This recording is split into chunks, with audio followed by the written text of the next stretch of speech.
नहीं, प्रारब्ध तो बाधा पहुंचाता है, लेकिन पुरुषार्थ करना हम छोड़ दें ये तो ठीक बात नहीं है। चाहे कामना हो या निष्कामता हो, हमें पुरुषार्थ करने से कभी कायरता नहीं लानी चाहिए। पुरुषार्थ तो हम करें, एक बार, दो बार, तीन बार हमारा पूर्व कर्म हमको परास्त करने की चेष्टा करेगा, पर हमारे नवीन कर्म से पूर्व कर्म बलवान नहीं हो सकता, क्योंकि पूर्व कर्म केवल शुभ और अशुभ होंगे। और इस समय नवीन कर्म हम, अब जो आपने कहा कि हम भगवान का भजन करते हुए पुरुषार्थ करते हैं, भगवान का भजन करते हुए। हाँ, ये जरूर है कि आप जो पुरुषार्थ कर रहे हैं वो पुरुषार्थ है या नहीं है, ये बात देखना पड़ेगा। तस्मात् शास्त्रम प्रमाणम ते कार्याकार्यो व्यवस्थितो। वो शास्त्र प्रमाणित है कि मनमानी है, ये देखना होगा। अगर शास्त्र प्रमाणित है और आप नाम जप कर रहे हैं, तो अवश्य अवश्य वो कर्तव्य कर्म फल दे के ही रहेगा। जब असत कर्म फल दे के रहता है, तो सत्कर्म क्यों नहीं देगा? अगर हमारा पूर्व प्रारब्ध आकर के हमारे उस फल को अभी रोक दिया है, तो रोक दिया है, नष्ट नहीं कर दिया है। आगे चल करके हमें मिलेगा। जैसे हमने पाप कर्म किए, तो शुभ कर्म आकर उसके फल को तत्काल के लिए रोक दिया है। लेकिन ऐसा नहीं, जहां शुभ कर्म खत्म हुआ, तहां अशुभ कर्म नष्ट कर देगा। जैसे देखा जाता है कि बहुत पाप कर्म कर रहे हैं, लेकिन बाहरी सुखी दिखाई दे रहे हैं, तो अभी शुभ कर्म उनके पाप कर्म कर्म को रोक दिया।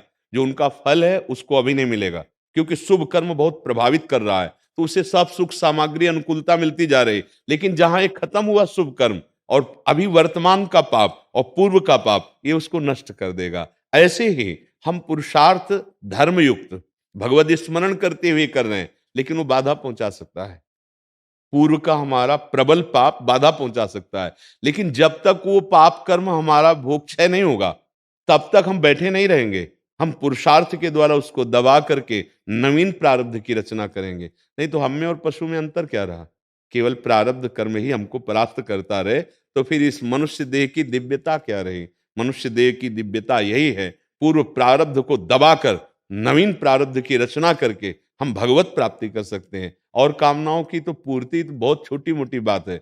हम अपने पुरुषार्थ से भगवत चिंतन करके, निरंतर भगवत चिंतन का अभ्यास करके भगवान को प्राप्त कर सकते हैं। तो फिर माया जनित कामनाएं हैं, यहाँ जितनी भी कामनाएं हैं वो तो माया जनित है, अवश्य पूर्ण होती हैं। पर हमें पुरुषार्थ में कायरता नहीं लानी कि एक बार हमें फल नहीं मिला तो दूसरी बार के लिए हम निरुत्साहित हो जाए। नहीं, हमें हर बार प्रयास करना है, क्योंकि पूर्व जन्म के कर्म से ये देह बना है। उसमें शुभ और अशुभ मिश्रित हैं। दोनों अपना प्रभाव दिखाएंगे। जैसे दिन रात अपना प्रभाव दिखाते हैं, ऐसे दुख सुख अपना, ऐसे लाभ हानि, जय पराजय। अगर हमें क्षमता नहीं आई है, समदर्शन नहीं आया है सहने का, तो हम इतना तो इंतजार कर लें कि हमारा ये सत पुरुषार्थ व्यर्थ जाने वाला नहीं है। ये अभी नहीं मिला तो हमें आगे अवश्य प्राप्त हो जाएगा। जैसे महाराज धर्म से चलने वाले युधिष्ठिर जी, अब ऐसा समय आया कि 12 वर्ष का वनवास, 1 वर्ष का अज्ञातवास, लेकिन उस समय भी उनको ब्रह्म ऋषियों का सानिध्य मिला और उस दुख को उन्होंने सहा। परिणामता हस्तिनापुर के चक्रवर्ती सम्राट पर महाराज युधिष्ठिर विराजमान हुए और पापाचारी दुर्योधन का सर्वनाश हुआ। तो हम पुरुषार्थ करना ना छोड़ दें, परिस्थितियां ऐसी आ सकती हैं। देखो, आजकल जैसे बताया जाता है कि हम आपकी परिस्थिति को सुधार देंगे। मेरी जो शास्त्र स्वाध्याय, संत समागम और भगवत कृपा से बुद्धि कहती है कि आपका यदि पुण्य कर्म उस समय लागू हो गया, तो बात उन करें या न करें वो लाभ प्राप्त हो जाएगा। यदि आपका पुण्य कर्म नहीं लागू हुआ, तो वशिष्ठ भगवान से बढ़ करके कोई ऋषि, तपस्वी, महात्मा, सामर्थ्यशाली, ज्ञानी, अद्वितीय महात्मा है वशिष्ठ जी। खूब शोध कर पत्रिका, सियाजू और रामजू का ब्याह हुआ था। उधर परम ज्ञानी सदानंद जी, इधर भगवान वशिष्ठ जी। लगता है दशरथ जी का मरण, सिया राम जी का वनवास, सिया जी का हरण, भारी युद्ध, 14 वर्ष की विपत्ति पूरी अयोध्या को। बात समझ लो, कर्मों का भगवान लीला करके, भगवान के ऊपर कोई कर्म लागू नहीं हो सकता, लेकिन लीला करके दिखा रहे हैं। आजकल हम कह वादा करते हैं कि हम तुम्हें सुखी कर देंगे, तुम्हारे कर्मों का नाश कर देंगे, तो भगवान वशिष्ठ से बढ़कर कोई नहीं है। ये बात इसलिए हम रखते हैं कि आप लोग भूल में ना पड़ें। तुम्हारा कर्म, तुम्हारा पुरुषार्थ, तुम्हारा भजन ही, नहीं तो भगवान श्री कृष्ण अर्जुन जी के सामने खड़े हैं और कह रहे हैं आप अपने द्वारा उद्धार कीजिए, आप अपने द्वारा आप उद्धार की, मैं उपदेश करता हूं, चलो तुम फिर मुझे प्राप्त करोगे। सामने खड़े हैं। अब विचार करके जरा देखो, अब भगवान से मिलने की क्या देरी, भगवान खड़े हैं। लेकिन भगवान ऐसा नहीं कह रहे। भगवान कह रहे जब तक मेरे में मन नहीं लगाओगे, मेरे में बुद्धि नहीं लगाओगे, मेरी उपासना नहीं करोगे, मेरी आज्ञा का पालन नहीं करोगे, अपने कर्तव्य का पालन नहीं, तो मैं समीप हूं लेकिन मेरे को प्राप्त नहीं हो पाओगे, तभी मेरे को प्राप्त होगे। तो हमें लगता है कि भूल भुलावे में ना फंस के कि हमारे कोई कार्य बना सकता है, ये बिल्कुल भ्रम है। एकमात्र तुम्हारा सत्कर्म ही तुम्हारी रक्षा करेगा। देखो, समस्त ब्रह्म ऋषियों में सर्वश्रेष्ठ परमहंस श्री सुखदेव जी, परीक्षित जी को तक्षक सर्प काटने का श्रृंगी ऋषि ने शाप दिया, मिटा देते। अवधूत शिरोमणि हैं, परमहंस हैं, इतने महान पुरुष है, नई सृष्टि रचना कर सकते हैं, पर भगवान के विधान को नहीं मिटा रहा। 7 दिन भागवत सुनाकर उद्धार किया और बड़े बड़े वहां ब्रह्म ऋषि बैठे हुए थे।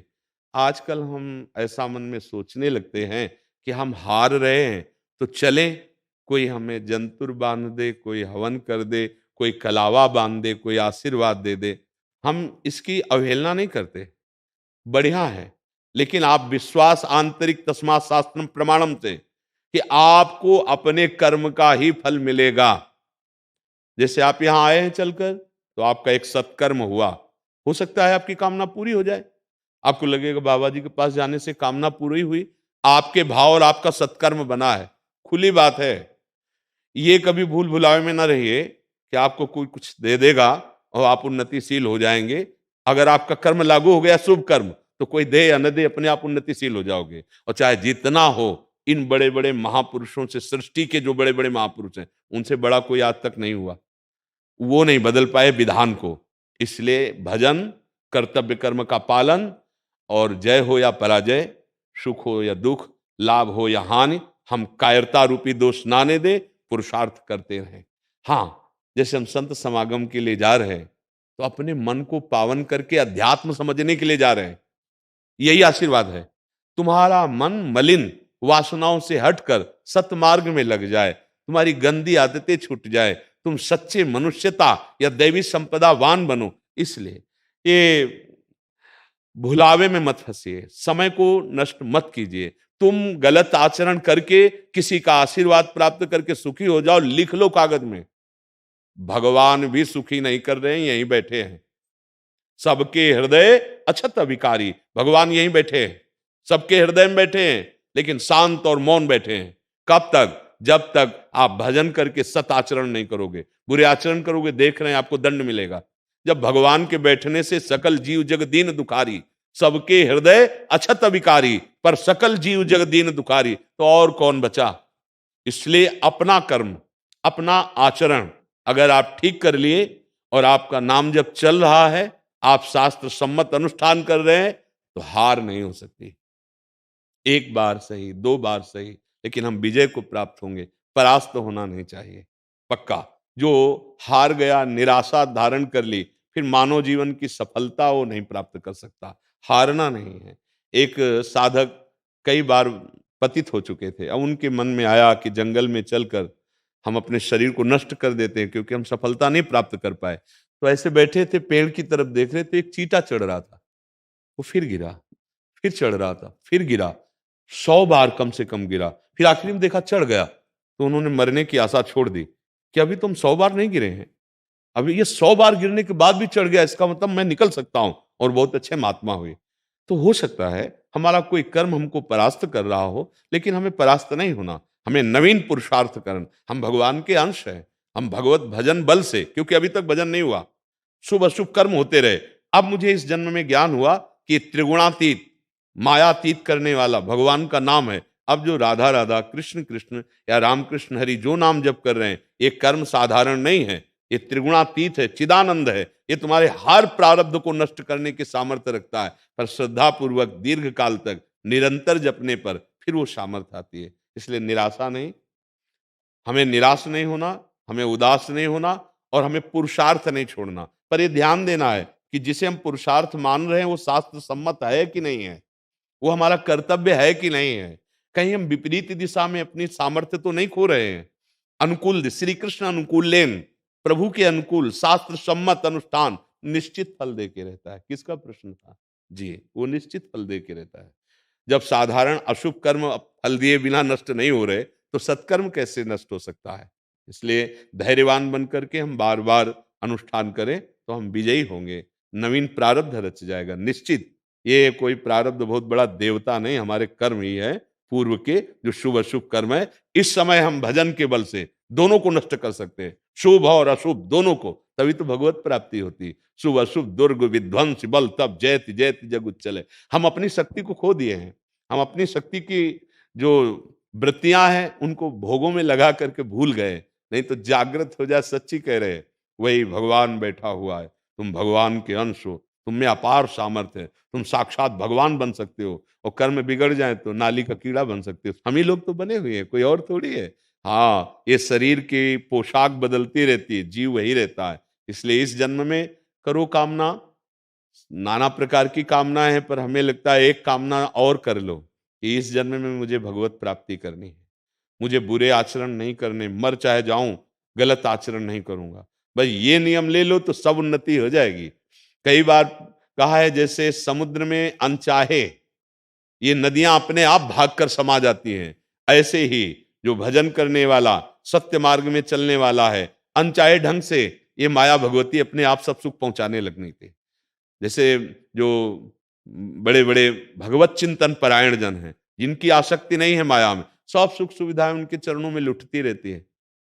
धर्मशील सत्कर्म करने वाला कभी अभाव को प्राप्त नहीं होता और पाप आचरण करने वाला, नीच स्वभाव वाला कुछ भी कर ले, कभी उसे शांति नहीं मिलेगी, कभी तृप्ति नहीं मिलेगी, कभी वास्तविक सुख की तरफ वो कदम नहीं रख सकता। इसलिए हमें निराश नहीं होना, हमें उत्साह संपन्न होकर नए नवीन-नवीन कर्मों का अनुष्ठान भगवत प्रसन्नता के लिए, तो हमारा मंगल हो जाएगा। यही भगवत प्राप्ति का कर्म हेतु हो जाएगा, जो हम भगवद अर्पित करके करें और निश्चित फल मिलेगा, परमानंद में फल मिलेगा। मानव जीवन व्यर्थ नहीं जाना चाहिए।